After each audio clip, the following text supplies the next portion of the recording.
are quite breathtaking from up here. It never gets old. Once we have this difficult task behind us and are once again safe, we have to do this again. You know it. How long will it take before we are over the smugglers? We'll be there before you know it. I hope the dream gas works. I'm sure it will. From what you described, there's no reason it should fail. There they are. We're ready to make our first pass now. I'll have the dream gas ready.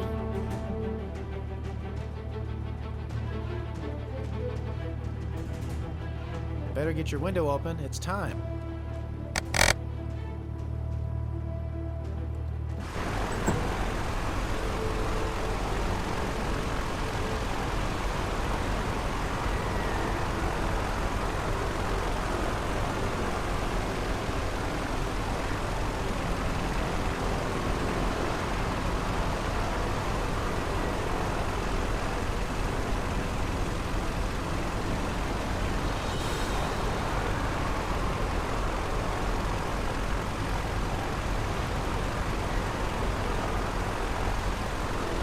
Great shot. It looks like it's working.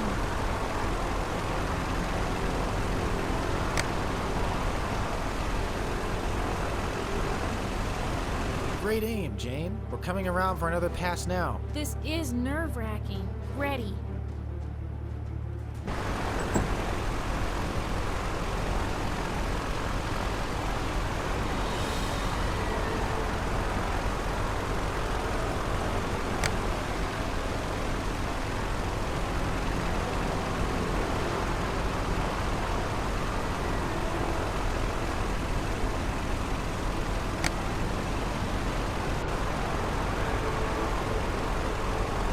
You're doing great. We're coming around for another pass now. Whew. Another pass complete. Ready. I wonder how Evelyn and your dad are doing. If I know Dad, he's got rope and is waiting to finish off the smugglers as soon as we make our last pass. He is always so prepared. I'm sure you're right.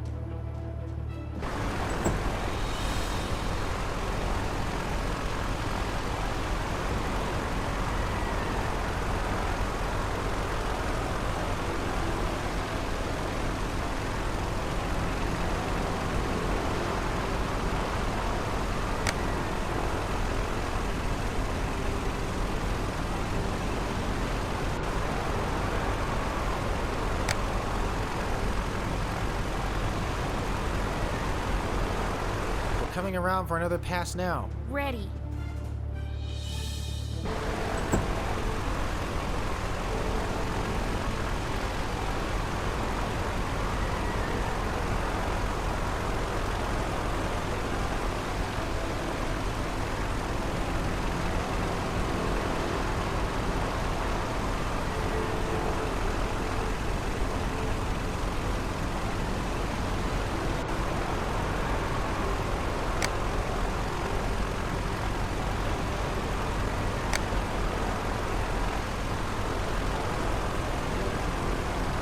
From what I can see, I think that takes care of all the smugglers.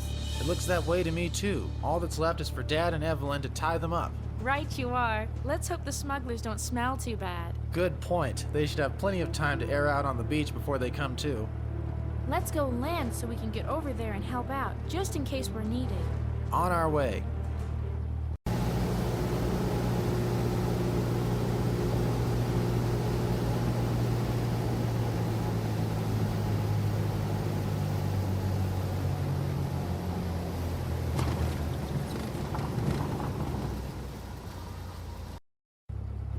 A perfect three-point landing. You really are a good pilot. Lots of practice carrying the mail, and I haven't lost a package yet. Well, this package is impressed. First thing we need to do is get the plane tied down. We don't want to come back over to this side of the island and see the plane flipped over by the wind. Without a doubt.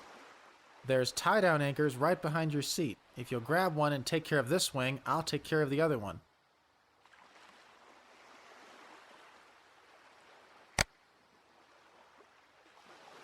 I've got it. Just screw it into the ground below the tie-down loop on the wing. Will do.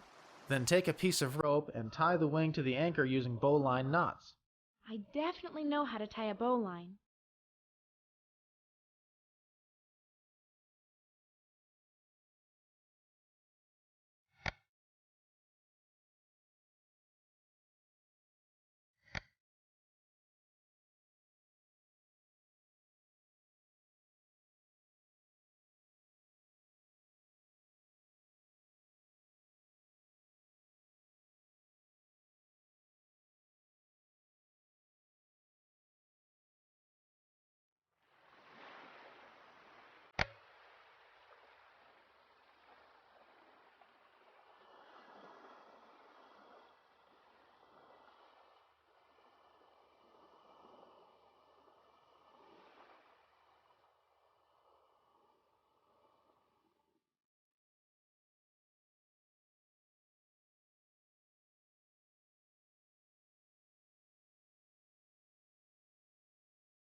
All done. All set here. Then let's get going. I really want to check on Evelyn and your dad and see what's happening. I totally agree.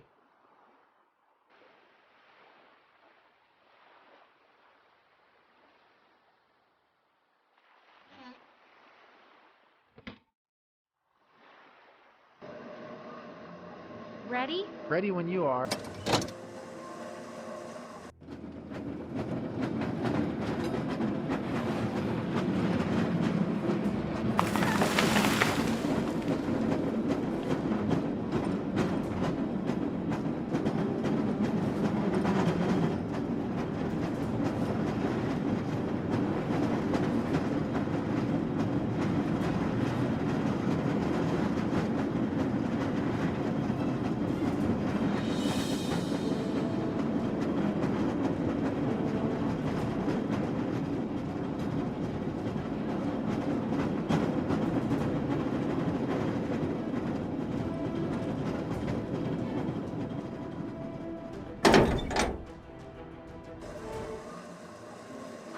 Let's get going. Right behind you. Keep a close eye out in case any of the pirates got off the beach and are hiding in the caves.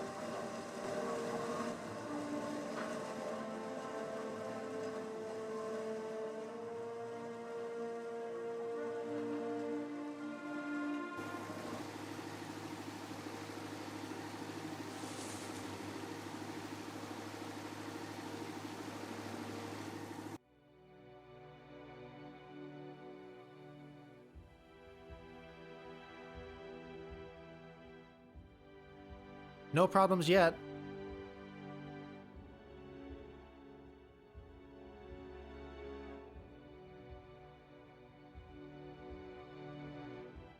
Jane, look out!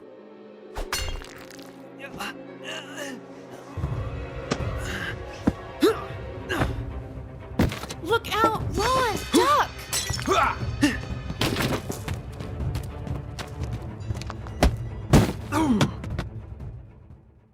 That should hold him. You made quick work of him. I don't think he's going to be the captain of any more boats for a while. All in a day's work, ma'am. I hope he's the only one that escaped. Not exactly the type to go down with his ship. Well, on to the beach.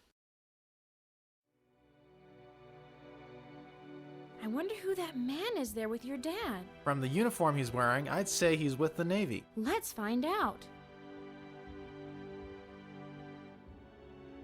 Captain McLeod, this is my son Ron, and the daughter of a close family friend, Miss Jane Darcy. Captain McLeod, my son Ron Berkeley. Good to meet you, Captain McLeod. Good to meet you as well. Miss Jane Darcy, may I present Captain McLeod of the HMS Renown. Captain McLeod, may I present Miss Jane Darcy of Pemberley. I believe I am acquainted with your father, Miss Darcy. It is a pleasure to make your acquaintance. I have heard my father speak of you, and the pleasure is mine. Mr. Berkeley informs me you were the one who targeted these smugglers with gas, rendering them incapacitated. It was really Ron's skill in the air that made it possible. It appears that all of you deserve a great deal of credit in the capture of these smugglers. We have been after them for quite a while. How did you discover our plight? I didn't think my message on the radio got through. Such are the vagaries of wireless. Your message was picked up by one of our shore stations in Australia, and then eventually relayed to our ship, which was in the immediate vicinity. We are indeed fortunate. After receiving the message, we made flank speed and arrived offshore shortly after your bombing run. While you and Ron were landing the plane, we came ashore in landing boats and assisted Mr. Berkeley and his daughter Evelyn by taking the smugglers into custody. They are now safely in the brig on the Renown. We have one more smuggler for you. It seems the captain managed to evade the gas and make his way into the caves. When we were returning from landing the plane, we encountered the captain in the cave you see behind us, and Ron made short work of him. Congratulations, Mr. Berkeley. You look like a young man who could take care of himself. Thank you very much, Captain McLeod. I believe your men will find the head of the smugglers trussed up and ready to be taken on board at your convenience. You may leave that to us. Additionally, the smugglers have used the cave to store much of the cargo they have taken. I have a map of the caves here, which should make finding and removing the cargo a simple process. Let me give them to you. Thank you, Miss Darcy. This will make our task an easy one. You are very welcome. One additional item. While stranded here, 2 of the smugglers came ashore, and I overheard them discussing attacking a ship loaded with dory bars before returning here. I believe if you investigate the smugglers' wrecked ship, you will find that cargo of dory bars still there. This is indeed excellent news, as many people depend on the income from dory bars for their livelihood. The loss of them would have been a significant burden for many families and businesses. We will have cargo ships here under our direction for some weeks, sorting out all the goods the smugglers have cached on this island, and of course, performing the salvage from their wrecked ship. I'm so pleased I have been able to assist in the capture of the smugglers. From what Mr. Berkeley has already told me, it appears that your daring and forethought have been more than a little instrumental in this happy outcome. Now, as to the next order of business, I need to inform you that a tropical cyclone is forming that should pass to the south of this island by no later than tomorrow morning. So if you could with some haste gather up your belongings, we can take you on board and back to civilization. Do you know if the storm surge will be significant as it passes this island? Indeed, I should think it should be significant. I know it would involve some risk and would be up to you and Mr. Berkeley, but the Wanderer was not damaged when stranded ashore during the last storm, and with any luck, we might be able to ride the storm surge out and save the Wanderer from becoming a derelict and possibly a hazard in the shipping lanes. That would be a daring endeavor. What do you think of it, Mr. Berkeley? The Wanderer is almost new and has already proven to be a fine ship. If there is a reasonable chance of salvaging her, I would like to make the effort. I probably shouldn't permit this, but as you have all shown yourselves so resourceful in the capture of the smugglers, if you have the heart for it, I will hold just out of the storm's path and remain prepared for rescue operations if necessary. That is more than we could ask for. We'll get to it, man. You have lots to do. You are more than gracious. Let's go. It has certainly been a long day. Yes, it's hard to believe it was just early this morning that the smugglers were captured. The important thing is that we have the Wanderer ready to move out with the storm surge. As soon as Ron and your dad finish making their final check on the engine, I'm sure they're going to be expecting something for supper. You're right, we need to get busy on that. Before we do, I still have one question. I kept finding checker pieces in the cave. Did you and your dad have anything to do with that? We did. When we were taken by the smugglers, I grabbed some of the checkers, thinking they might come in handy. You might call it my Hansel and Gretel moment, so while we were held captive, I would periodically try rolling one of the checkers down a shaft. I wasn't sure where the shaft led, but as we were rather desperate, I was hoping the checkers would end up somewhere they might be found. Indeed, I found them on the floor of the main cave, and they had me puzzled. But now that I know the story, they will be all the more special to me. Me too, and our checker games will be even more fun because of it. If the Wanderers refloated, this will be our last meal ashore for several weeks. We should make the most of it. How about we get a fire started on the beach and cook up some of the steaks I saw in the cold storage? Excellent idea. I can't imagine what Ron and Dad would like better.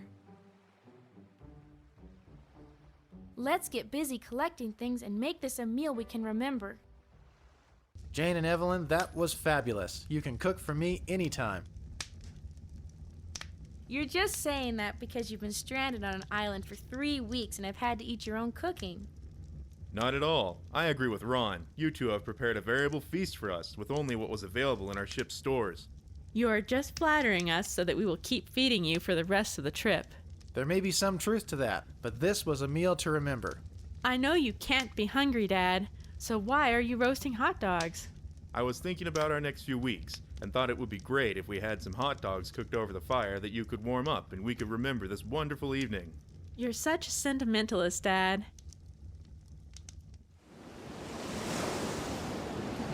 It looks like the storm and surge is starting. Jane, you should go below and get your foul weather gear on. Great idea. I'm starting to get wet already. Everything looks good, but of course we have some last-minute preparations to take care of. Just remember, anything we want to have when the storm passes must be secured. Jane, while you are making things secure below, could you make one last check and make sure the ports and windows are closed? No problem. I'll check the ports.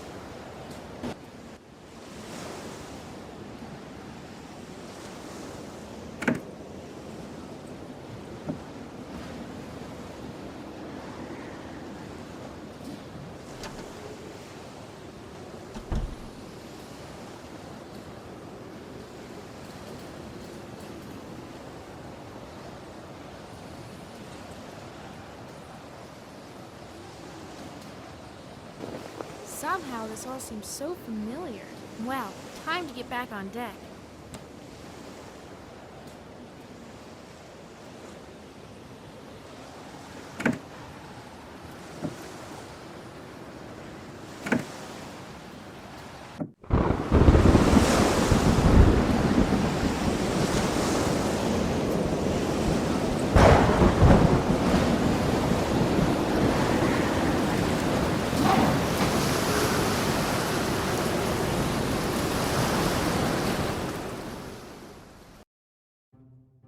Dear Nixie, since I last wrote you about our return to civilization after having a wonderful cruise and a chance to have some unscheduled alone time on the island, we now had the opportunity to spend some time in Australia and take care of unfinished business.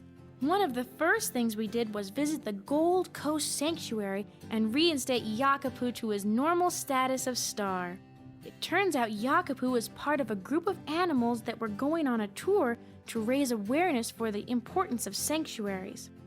The smugglers had intercepted the ship Yakapoo was on and then dumped the cargo on their island. The sanctuary has sent a recovery team to the island to remove the other animals, one of which I am glad to say will be a rather large articulated python. I already miss Yakapoo as we had become such good friends, but I know I can always visit him. One consolation is I believe he has now found a cute girl koala, so I may get to meet a whole family of Yakapoos the next time I come to the sanctuary. As I mentioned in my last letter, after we refloated the Wanderer, we sailed around to the other side of the island and dropped Ron off. He then flew his plane back to Australia to meet us here. The great news is that Ron now has his new plane, which makes it possible for him to both haul more mail with each trip and have far fewer fuel stops on any particular route. He is really excited and is already planning to get another plane and hire someone to fly it. It looks like he's going to make a great success with his mail business. Mr. Berkeley is planning an expedition to recover the Star of Samar, and I believe Evelyn has convinced him that she should get to go along. She is so excited. And now for the most amazing news. It turns out that both Australia and New Zealand have been trying to apprehend Captain Horatio and his band of smugglers for some time. In addition, the Gold Mile Mines Group were extremely appreciative to have not lost their cargo of dory bars. The Royal Navy has been amazingly efficient at repatriating all of the stolen cargo that the smugglers had stored on their island to the rightful owners. As reward for our part in bringing down the smuggling gang, His Majesty has decided to award title to our island jointly to the Berkeley and Darcy families.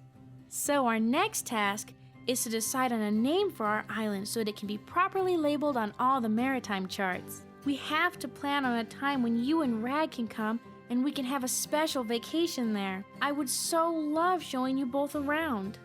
Because of all the notoriety surrounding this, Papa wrote to say that he sees more of me in the newspapers than at home. I suppose this means I should make sure to set out for Pemberley as soon as I can. Love, Jane.